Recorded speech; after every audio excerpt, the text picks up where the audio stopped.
வணக்கம் நண்பர்களே. இந்த வீடியோவில் இந்திய அரசியலமைப்பு அடிப்படை உரிமைகள் பகுதியிலிருந்து மிக மிக முக்கியமான கேள்விகளை பார்க்க போகிறோம். நண்பர்களே, டிஎன்பிஎஸ்சி குரூப் 4 தேர்வானாலும் சரி, குரூப் 2 2A ப்ரிலிம்ஸ் தேர்வானாலும் சரி, அடிப்படை உரிமைகளிலிருந்து கேள்வி கேட்குறாங்கன்னா அதில் 99% இந்த வீடியோவிலிருந்து கேள்வி கேட்கப்பட வாய்ப்பு இருக்கிறது நண்பர்களே. நான் கொடுக்குற இந்த அடிப்படை உரிமைகள் வீடியோவில் நண்பர்களே மொத்தமாக 64 கேள்விகள் இருக்கும்.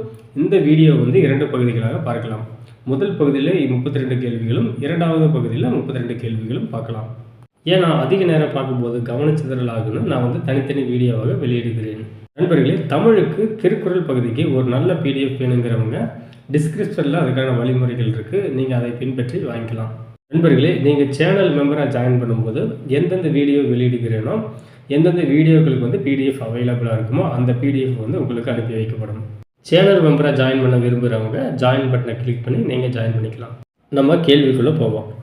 முதல் கேள்வி, இந்திய அரசியலமைப்பு சட்டத்தில் அடிப்படை உரிமைகள் பற்றிய உறுப்புகள் டேஸ் முதல் டேஸ் வரை ஆகும். இதற்கான ஆன்சர் நண்பர்களே, ஆப்ஷன் ஏ பிரிவு 12 முதல் பிரிவு 35 வரை. இந்திய அரசியலமைப்பு சட்டத்தில் அடிப்படை உரிமைகள் பகுதி 3ல் பிரிவு 12 முதல் பிரிவு 35 வரை இடம்பெற்றிருக்கிறது. இந்த வீடியோவை முழுசாக பார்க்கும்போது நண்பர்களே, நீங்கள் அடிப்படை உரிமைகளை பற்றி 99% தெரிஞ்சுக்கலாம்னு நான் உறுதியளிக்கிறேன். இரண்டாவது கேள்வி பார்ப்போம்.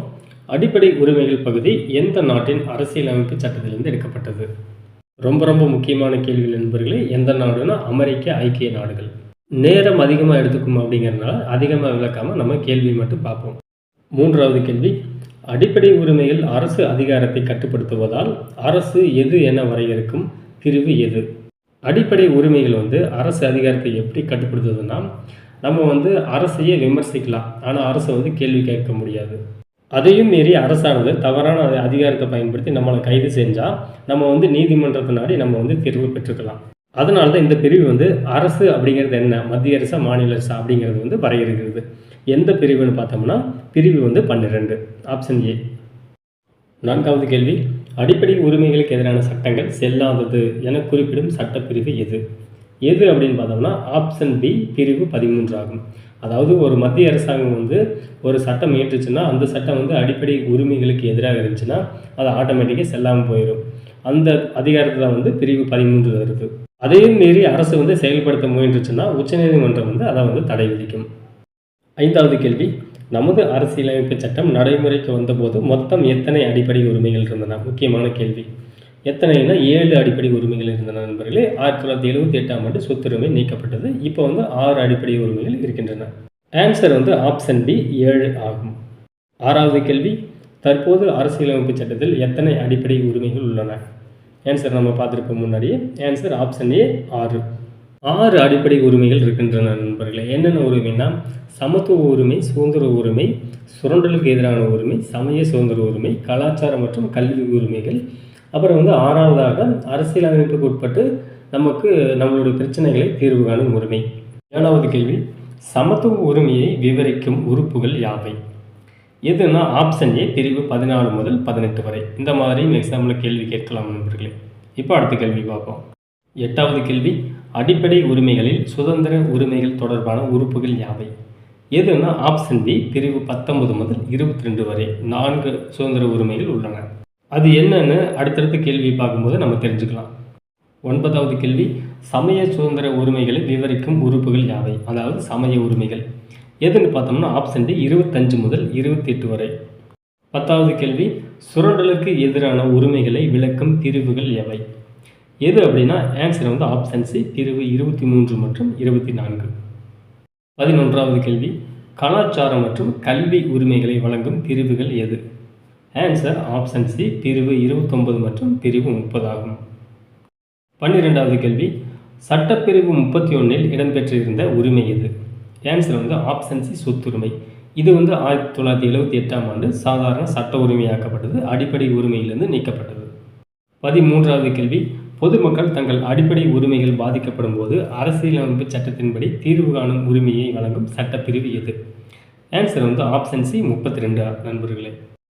14வது கேள்வி, இராணுவம் மற்றும் காவல்துறை பணியாளர்களுக்கு அடிப்படை உரிமைகளை கட்டுப்படுத்த நாடாளுமன்றத்திற்கு அதிகாரம் வழங்கும் அரசியலமைப்பு சட்டப்பிரிவு எது அப்படின்னு கேட்கப்படலாம். நண்பர்களே, சாதாரண பொதுமக்களாகிய நமக்கு வந்து அடிப்படை உரிமைகள், அனைத்து உரிமைகளும் வந்து நம்ம வந்து அனுபவிக்கலாம். ஆனால் அந்த இராணுவம், காவல்துறை, அப்புறம் பார்டர் செக்யூரிட்டி ஃபோர்ஸ் இந்த மாதிரி ஆயுத படைகள் இருக்கிறவங்க வந்து அனைத்து அடிப்படை உரிமைகளும் வந்து அனுபவிக்க முடியாது. ஏன்னா நாட்டின் பாதுகாப்பை கருத்தில் கொண்டு சில அடிப்படை உரிமைகள் வந்து நாடாளுமன்றத்தால் கட்டுப்படுத்தப்படலாம். இதற்கான ஆன்சர் என்னன்னு பார்த்தோம்னா நண்பர்களே, சட்டப்பிரிவு 33 ஆகும். இப்போ பார்த்தோம்னா நண்பர்களே, எல்லா அரசு பணியாளர்களும் சங்கம் அமைச்சு தங்களுக்கு ஏதாவது பிரச்சனைனா சங்கத்தின் மூலமாக சொல்லி ஸ்ட்ரைக் பண்ணுவாங்க. ஆனால் காவல்துறை அப்படி பண்ண முடியாது. காவல்துறைக்கு வந்து சங்கம் அமைக்கும் உரிமை வந்து கிடையாது. காவல்துறையில் பணி செய்பவர்களுக்கு ஆர்டிகல் 19 இருக்கிற ஒரு உரிமை வந்து தடை செய்யப்பட்டுள்ளது. 15வது கேள்வி, சட்டத்தின் முன் அனைவரும் சமம் மற்றும் சட்டத்தின் சம பாதுகாப்பு என்பது விவரிக்கும் சட்டப்பிரிவு எது? எதுனா ஆப்ஷன் ஏ சட்டப்பிரிவு 14. அதாவது சட்டத்தின் முன் அனைவருமே சமம் நண்பர்களே. குடியரசுத் தலைவர் ஆனாலும் சரி, நாம இருந்தாலும் சரி. அதே மாதிரி சட்டத்தின் சம பாதுகாப்பு இருக்கிறது. இப்போ குடியரசுத் தலைவருக்கு வந்து ஒரு பாதுகாப்பு அச்சுறுத்தல் வந்து அவருக்கு வந்து பாதுகாப்பு இருக்கிறது. அதே மாதிரி குடிமக்களாக நமக்கு வந்து ஒரு பாதுகாப்பு அச்சுறுத்தல் இருந்தால் காவல்துறை வந்து நமக்கு பாதுகாப்பு அளிக்கும். 16வது கேள்வி, இந்திய அரசியலமைப்பு சட்டத்தின் முதல் சட்ட திருத்தம் எந்த பிரிவில் மேற்கொள்ளப்பட்டது?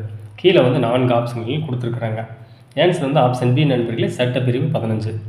முதல் அரசியலமைப்பு சட்ட திருத்தம் வந்து சட்டப்பிரிவு 15 மற்றும் 16 மேற்கொண்டிருப்பாங்க.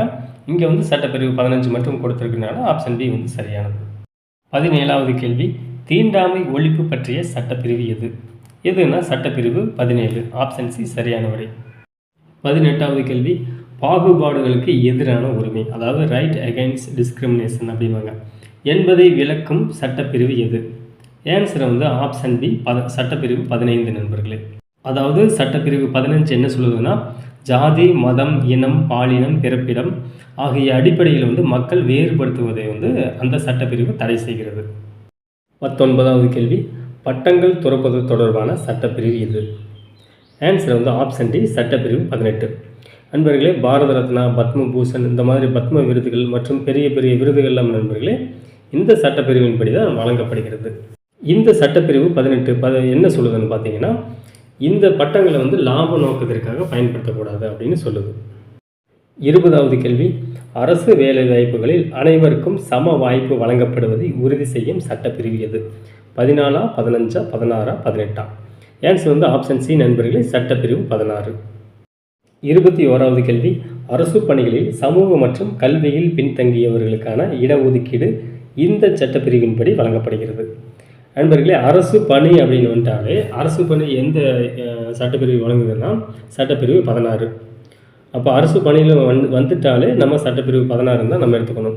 அந்த சட்டப்பிரிவு 16ல் இந்த இடஒதுக்கீடு குறித்து எது பேசுதுன்னு பார்த்தீங்கன்னா, சட்டப்பிரிவு அதாவது அதில் உட்பிரிவு வந்து 4 தான் பேசிக்கிறது. அப்படின்னா ஆன்சர் வந்து ஆப்ஷன் டி சட்டப்பிரிவு 16 4 ஆகும். நண்பர்களே, ஒரு தகவலை வந்து நல்லா ஞாபகம் வச்சுக்கங்க. 1951ஆம் ஆண்டு முதல் அரசியலமைப்பு சட்ட திருத்தத்தின்படி ஆர்டிகல் 15(4) மற்றும் ஆர்டிகல் 16(4) வந்து சேர்க்கப்பட்டது. அதாவது ஆர்டிகல் 15 மற்றும் 16 வந்து சட்ட திருத்தம் மேற்கொள்ளப்பட்டது. அதை நல்லா ஞாபகம் வச்சுங்க, எக்ஸாமில் கேள்வி கேட்கப்படலாம். 22வது கேள்வி, தாழ்த்தப்பட்ட மற்றும் பழங்குடியினருக்கு அரசு பணிகளில் பதவி உயர்வு வழங்க வழிவகை செய்யும் சட்டப்பிரிவு எது? நம்ம முன்னாடியே பார்த்துருப்போம், அனைத்து மக்களுக்கும் இடஒதுக்கீடு வழங்கும் சட்டப்பிரிவு வந்து 16(4), அதாவது உட்பிரிவு 4 அப்படின்னு. இங்கே வந்து பட்டியலின மற்றும் பழங்குடியின மக்களுக்கு வந்து அரசு பணிகளில் பதவி உயர்வு வழங்க வழிவகை செய்யும் சட்டப்பிரிவு.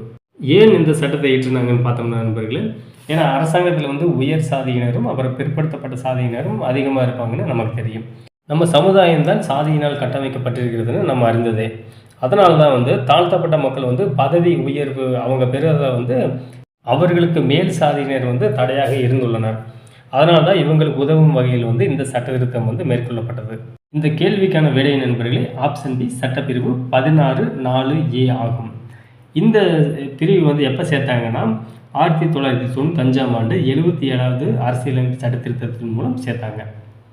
23வது கேள்வி, அரசு பணிகளில் பட்டியல் மற்றும் பழங்குடியினரின் நிரப்பப்படாத பணியிடங்களை முன்னெடுத்து செல்ல வழிவகை செய்த சட்ட திருத்தம் எது? ஆன்சர் வந்து ஏயும் இல்லை, பியும் இல்லை, சியும் இல்லை. ஆன்சர் வந்து ஆப்ஷன் டி 81வது சட்ட திருத்தம் 2000. இந்த சட்ட திருத்தத்துக்கு முன்னாடி வந்து நண்பர்களே நடைமுறை எப்படி இருந்துச்சுன்னா, ஒருவேளை பட்டியல் மற்றும் பழங்குடியினரின் அந்த நிரப்பப்படாத பணியிடங்கள் இருந்துச்சுன்னா அந்த குறிப்பிட்ட பிரிவு மக்கள் வந்து அந்த பணிக்கு தேர்ந்தெடுக்கப்படவில்லைன்னா, மற்ற பிரிவு மக்களை வந்து அந்த பணிக்கு வந்து போட்டுருவாங்க. அதாவது இந்த சட்ட திருத்தம் வந்து மேற்கொள்ளாததுக்கு முன்னாடி. இந்த சட்ட திருத்தம் வந்தோன்னா, இவர்களுக்குரிய பணியிடங்களில் இந்த வருஷத்தில் ஆட்கள் சேரவில்லைன்னா, இந்த பணியிடங்களை வந்து அடுத்த வருஷம் அப்படியே கொண்டு போய், அடுத்த வருஷம் வந்து அந்த வேக்கன்சி இன்க்ரீஸ் ஆகும்போது, போன வருஷம் வேக்கன்சிஸோடு சேர்த்து பட்டியல் மற்றும் பழங்குடியின மக்களை வந்து பணிக்கு தேர்ந்தெடுப்பாங்க. இந்த சட்ட திருத்தத்தின்படி நண்பர்களே, அடிப்படை உரிமைகளில் ஒரு உட்பிரிவை சேர்த்திருப்பாங்க. அதாவது அடிப்படை உரிமைகள் பிரிவு 16ல் 4B அப்படிங்கிற உட்பிரிவு வந்து சேர்த்திருப்பாங்க. அதையும் வந்து நீங்கள் ஞாபகம் வச்சுக்கோங்க. 24வது கேள்வி, தமிழ்நாட்டில் இந்து சமய அறநிலைத்துறை இருக்குது. அந்த இந்து சமய அறநிலைத்துறையில் அரசு பணிகளில் இந்து சமயத்தாரை மட்டுமே சேர்க்க வேண்டும் என்பதை விவரிக்கும் சட்டப்பிரிவு எது? ஆன்சர் வந்து சட்டப்பிரிவு 16ன்னு தெரிஞ்சிருச்சு. அப்போ 16ல் எந்த உட்பிரிவு? நம்ம முன்னாடியே 16 4 பார்த்துட்டோம், 4A பார்த்துட்டோம், 4B பார்த்துட்டோம். இங்கே மீதம் இருக்கிறது வந்து ஆப்ஷன் டி 16 உட்பிரிவு 5. இதற்கான ஆன்சர் வந்து ஆப்ஷன் டி சட்டப்பிரிவு 16 உட்பிரிவு 5 ஆகும். இந்த சட்டப்பிரிவு 16 உட்பிரிவு 5 என்ன சொல்லுதுன்னா, ஒரு மதம் சார்ந்த அந்த பதவிகளுக்கு வந்து அந்தந்த மதத்தினர் தான் நியமிக்கணும் அப்படின்னு சொல்லுது. நண்பர்களே, நம்ம ஆர்டிகல் 12லேருந்து 18 வரை நம்ம கேள்வியில் பார்த்துட்டோம். இப்போ அடுத்த கேள்வியை பார்ப்போம். 6 விதமான சுதந்திர உரிமைகளை கொடுக்கும் சட்டப்பிரிவு. அதாவது 6 விதமான சுதந்திர உரிமைகளை ஒரு சட்டப்பிரிவு கொடுக்குது. அது என்ன சட்டப்பிரிவுனா, ஆப்ஷன் ஏ சட்டப்பிரிவு 19 ஆகும். அந்த என்னென்ன உரிமைகள்னு பார்த்தோம்னா, தங்களுடைய கருத்துக்களை வெளிப்படுத்தும் உரிமை 1, கூட்டம் கூடும் உரிமை 2, அப்புறம் சங்கங்கள் அமைக்கும் உரிமை 3, அப்போ இந்தியா முழுவதும் எங்கே வேணாலும் நடமாடிக்கலாம் அந்த உரிமை 4, இந்தியாவுக்குள்ளே எங்கே வேணால் குடியிருந்துக்கலாம் அந்த உரிமை 5, அப்புறம் 6வது உரிமை வந்து இந்தியாவுக்குள்ளே நம்ம எந்த தொழிலையும் எங்கே வேணாலும் செஞ்சுக்கலாம். 26வது கேள்வி, அடிப்படை உரிமைகளில் எந்த உரிமையை மீறினால் தண்டனை வழங்கப்படுவதில்லை? 14, 17, 19, 18. ஆன்சர் வந்து ஆப்ஷன் சி 18 நண்பர்களே. இது வந்து பட்டங்கள் துறப்பது தொடர்பானது. அதாவது ஒரு பட்டத்தை வந்து நம்ம வந்து லாப நோக்கத்துக்காக பயன்படுத்தினா, அப்படி பயன்படுத்தினாலும் தண்டனை வழங்கப்படுவதில்லை. ஆனால் நாடாளுமன்றத்தால் தண்டனை வழங்க சட்டம் இயற்றலாம். 27வது கேள்வி, தவறானதை தேர்ந்தெடுக்கலாம். ஆப்ஷன் ஏவை படிப்போம். பிரிவு 17, 23 மற்றும் 24 தவிர பிற உரிமைகளுக்கு அரசு பாதுகாப்பு வழங்கப்படுவதில்லை. இது என்ன சொல்லுதுன்னு நான் விளக்குறேன். பிரிவு 17 என்ன சொல்லுதுன்னா, தீண்டாமை ஒழிப்பு. அதாவது பிரிவு 17க்கு உதாரணமாக என்ன சொல்லலாம்னா, ஒரு பிரபலமான கோயில் இருக்கிறது நண்பர்களே. அந்த கோயிலில் வந்து குறிப்பிட்ட சாதியினர் தான் உள்ள நுழையணுன்ட்டு இல்லை. அதில் வந்து எல்லா சாதியினரும் நுழையலாம். அப்படி ஒரு சிலர் வந்து இந்த குறிப்பிட்ட சாதியினர் வந்து நுழையக்கூடாது அப்படின்னு தடை பண்ணால் அது வந்து தீண்டாமை. அந்த தீண்டாமை வந்து அரசாங்கம் வந்து எதிர்த்து கேள்வி கேட்கலாம். தீண்டாமையில் ஈடுபடுகிறவர்களை வந்து கைது செய்து சிறையில் அடைக்கலாம். இந்த தீண்டாமையில் நண்பர்கள் யார் ஈடுபட்டாலும் சரி, தனிநபர் ஈடுபட்டாலும் சரி, கிராம மக்கள் ஈடுபட்டாலும் சரி, அல்லது ஒரு தனியார் நிறுவனம் ஈடுபட்டாலும் சரி, ஒரு பெரிய கோடீஸ்வரர் ஈடுபட்டாலும் சரி, யார் ஈடுபட்டாலும் அரசாங்கம் வந்து அவர்களை கேள்வி கேட்கலாம். அதே மாதிரி பிரிவு 23 என்ன சொல்லுவதுன்னா, கொத்தடிமை முறை, அப்புறம் பெண்களை கடத்தல், அப்புறம் வந்து ஆட்கடத்தல், இதை பற்றியெல்லாம் சொல்லுது. இந்த மாதிரி குற்றங்களில் ஈடுபடும் போது அரசாங்கம் வந்து அவர்களை கைது செய்து அவர்களை வந்து தண்டிக்கும். அதே மாதிரி பிரிவு 24 என்ன சொல்லுதுன்னா, குழந்தைகளுக்கு எதிரான குற்றங்கள், அதாவது குழந்தைகளை வந்து சுரண்டுதல், அதாவது அவர்களை வேலைக்கு அனுப்புதல், அவர்களை வந்து கொத்தடிமைகளாக வேலை செய்ய சொல்லுதல், இந்த மாதிரி குற்றங்களில் ஈடுபட்டால் அரசாங்கம் வந்து கேள்வி கேட்டு யாரை வேணாலும் கேள்வி கேட்கலாம். அந்த குற்றம் செய்பவர்களை வந்து சட்டப்படி தண்டிக்கும். மற்றபடி நண்பர்களே, ஒரு தனியார் நிறுவனத்தில் போய் ஆர்டிகல் 16 படி நம்ம வந்து இடஒதுக்கீடு கேட்க முடியாது. இந்த மாதிரி பிற்படுத்தப்பட்டவர்களுக்கு இடஒதுக்கீடு கொடுங்க, பட்டியல் இனத்தவர்களுக்கு வந்து இடஒதுக்கீடு கொடுங்கன்னு தனியார் நிறுவனத்துக்கிட்ட போய் கேட்க முடியாது. இதை விளக்கினால் நண்பர்களே இன்னும் லென்த்தாக போகும். அதனால் நான் இதோடு நிறுத்திக்கிறேன். அடுத்தது ஆப்ஷன் பியை பார்ப்போம். பிரிவு 18 மீறுபவர்களுக்கு தண்டனை வழங்கும்படி சட்டம் இயற்றலாம். நம்ம முன்னாடியே பார்த்தோம், இதுவும் சரியானது. அடுத்தது ஆப்ஷன் சியை பார்ப்போம். அடிப்படை உரிமைகள் முழுமையான உரிமைகள் அல்ல. இது சரியானதா? இது சரியானது நண்பர்களே. இது வந்து முழுமையான உரிமைகள் அல்ல. எல்லா அடிப்படை உரிமைகளையும் சட்டப்படி நிறுத்தி வைக்கலாம். ஆர்டிகல் 21 என்ன சொல்லுதுன்னா, நாம் வந்து உயிர் வாழ்வதற்கான உரிமையை வந்து ஆர்டிகல் 21 வந்து கொடுக்குது. ஆனால் சட்டப்படி உயிர் வாழ்வதற்கான உரிமையை வந்து பறிக்கலாம். எப்படின்னு பார்த்தோம்னா, தூக்கு தண்டனை கைதிக்கு தூக்கு தண்டனை நிறைவேற்றுதல், இந்த மாதிரி. அப்போ என்கவுண்டர் எல்லாம் சொல்கிறாங்க பார்த்தீங்களா, இதெல்லாம் தான். அப்போது ஆப்ஷன் டி தான் தவறானது. அடிப்படை உரிமைகள் முழுமையான உரிமைகள் ஆகும். இது தவறான நண்பர்களே. இந்த கேள்வியை நல்லா படித்து வச்சுக்கோங்க, முக்கியமானது. 28வது கேள்வி, நடைமுறையில் இல்லாத சட்டங்களின் கீழ் தண்டிக்கப்படுவதை தடுக்கும் சட்டப்பிரிவு எது? எதுன்னு பார்த்தோம்னா ஆன்சர் வந்து ஆப்ஷன் பி சட்டப்பிரிவு 20. நண்பர்களே, நம்ம சில வருடங்களுக்கு முன்னாடி பார்த்துருப்போம். ஐடி ஆக்ட் ஆர்டிகிள் 66A படி இவர் வந்து கைது செய்யப்பட்டார் அப்படின்னு நம்ம வந்து செய்தியில் வந்து கேள்விப்பட்டிருப்போம். அந்த சட்டம் வந்து ரத்து செய்து பல வருடங்கள் ஆன பின்பும் கூட அந்த சட்டப்பிரிவின் கீழ் வந்து வழக்கு பதிவு பண்ணி காவல்துறை வந்து கைது செஞ்சுட்டு வந்திருக்கிறாங்க. பின்பு வந்து உச்சநீதிமன்றம் தலையிட்டு அதை வந்து ரத்து செய்ததுன்னு நம்ம கேள்விப்பட்டிருப்போம். அதே மாதிரி நண்பர்களே, தமிழ்நாட்டில் வந்து முன்னாடி ஒரு சட்டம் இருந்துச்சு, பொடா சட்டம். இந்த பொடா சட்டத்தில் வந்து அடிக்கடி வந்து வைகோ வந்து கைதாவார். அதை வந்து அரசாங்கம் மிஸ்யூஸ் பண்ணதுனால அந்த சட்டத்தை வந்து ரத்து பண்ணிட்டாங்க. ஆனால் இப்போ வந்து அந்த சட்டத்தின்படி நம்ம வந்து கைது செய்ய முடியாது. அப்படி கைது செஞ்சாலும் செல்லாது. 29வது கேள்வி, பொதுமக்களுக்கு சட்டவிரோத தடுப்பு காவலுக்கு எதிரான பாதுகாப்பு வழங்கும் சட்டப்பிரிவு. ஆன்சர் எது என்னன்னா ஆப்ஷன் டி, சட்டப்பிரிவு 22. நண்பர்களே, சட்டப்பிரிவு 20ம் 22ம் குழப்பற மாதிரி இருக்கும். நீங்கள் வந்து முன்னாடி போய் சரியாக பார்த்துக்குங்க. 30வது கேள்வி, வாழ்வதற்கான உரிமையை வழங்கும் அரசியலமைப்பு சட்டப்பிரிவு எது? ஆன்சர் என்னன்னா ஆப்ஷன் சி, சட்டப்பிரிவு 21 ஆகும். 31வது கேள்வி, தனிநபர் சுதந்திரத்தை பாதுகாக்கும் அரசியலமைப்பு சட்டப்பிரிவு எது? இதுவும் ஆப்ஷன் சி தான், சட்டப்பிரிவு 21. அதாவது தனிநபர் சுதந்திரம் மற்றும் வாழ்வதற்கான உரிமையை தருகிறது. 32வது கேள்வி, இந்த கேள்வி வந்து நண்பர்களே 12ஆம் வகுப்பு ஜுவாலஜி புக்கில் கடைசி பாடத்தில் இந்த புக் பேக் கொஸ்டினாக இடம்பெற்றிருக்கிறது. குடிநீர் பெறுவது ஒவ்வொரு குடிமக்களின் அடிப்படை உரிமை. இந்த உரிமையை கொடுக்கும் அரசியலமைப்பு சட்டப்பிரிவு. ஆன்சர் வந்து ஆப்ஷன் சி, சட்டப்பிரிவு 21. ஏன்னா குடிநீர் இருந்தால் தான் நம்ம வாழ முடியும். வாழ்வதற்கான உரிமையை வந்து சட்டப்பிரிவு 21 கொடுக்குது.